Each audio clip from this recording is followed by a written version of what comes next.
Chapter 21. And when King Arad the Canaanite, which dwelt in the south, heard tell that Israel came by the way of the spies, then he fought against Israel, and took some of them prisoners. And Israel vowed a vow unto the Lord, and said, If thou wilt indeed deliver this people into my hand, then I will utterly destroy their cities. And the Lord hearkened to the voice of Israel, and delivered up the Canaanites, and they utterly destroyed them and their cities, and he called the name of the place Hormah.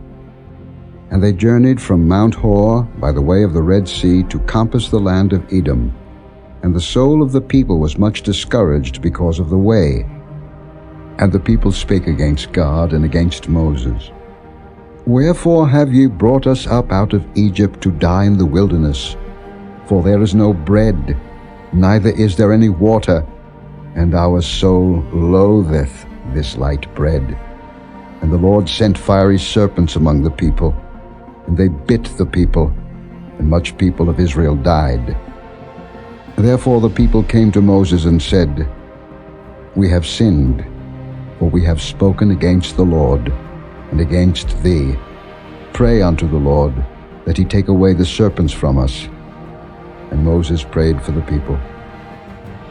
And the Lord said unto Moses, Make thee a fiery serpent, and set it upon a pole, and it shall come to pass that every one that is bitten, when he looketh upon it, shall live.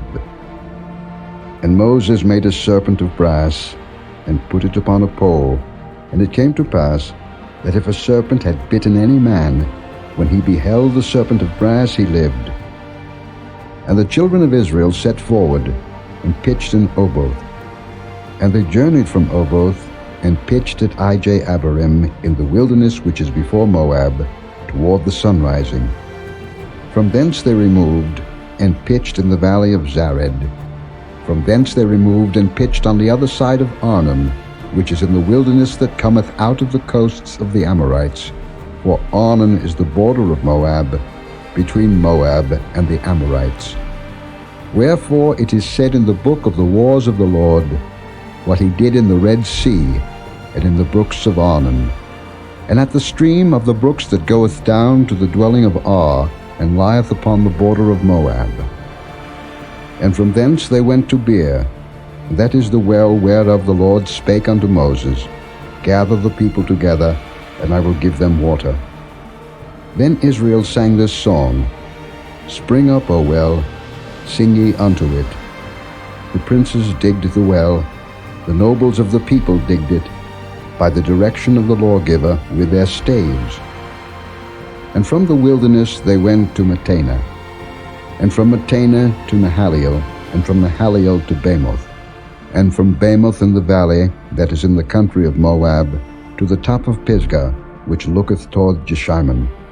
And Israel sent messengers unto Sihon king of the Amorites, saying, Let me pass through thy land.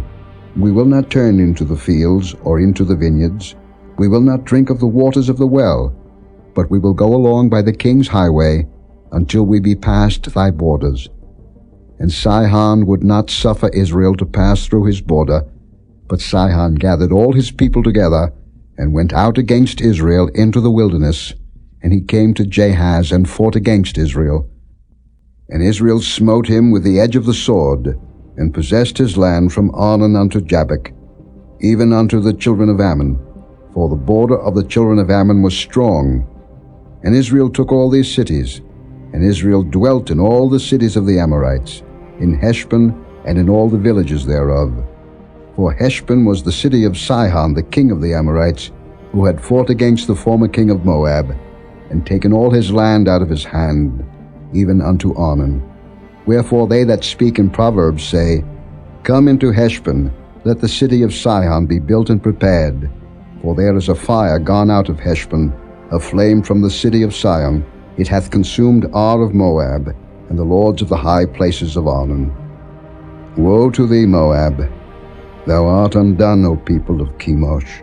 He hath given his sons that escaped, and his daughters into captivity unto Sihon king of the Amorites. We have shot at them. Heshbon is perished even unto Dibon, and we have laid them waste even unto Nophah. which reacheth unto Medeba. Thus Israel dwelt in the land of the Amorites. And Moses sent to spy out Jazer, and they took the villages thereof, and drove out the Amorites that were there. And they turned and went up by the way of Bashan. And Og the king of Bashan went out against them, he and all his people, to the battle at Edrei. And the Lord said unto Moses, Fear him not, for I have delivered him into thy hand, and all his people and his land. And thou shalt do to him as thou didst unto Sihon king of the Amorites, which dwelt at Heshbon. So they smote him, and his sons, and all his people, until there was none left him alive, and they possessed his land.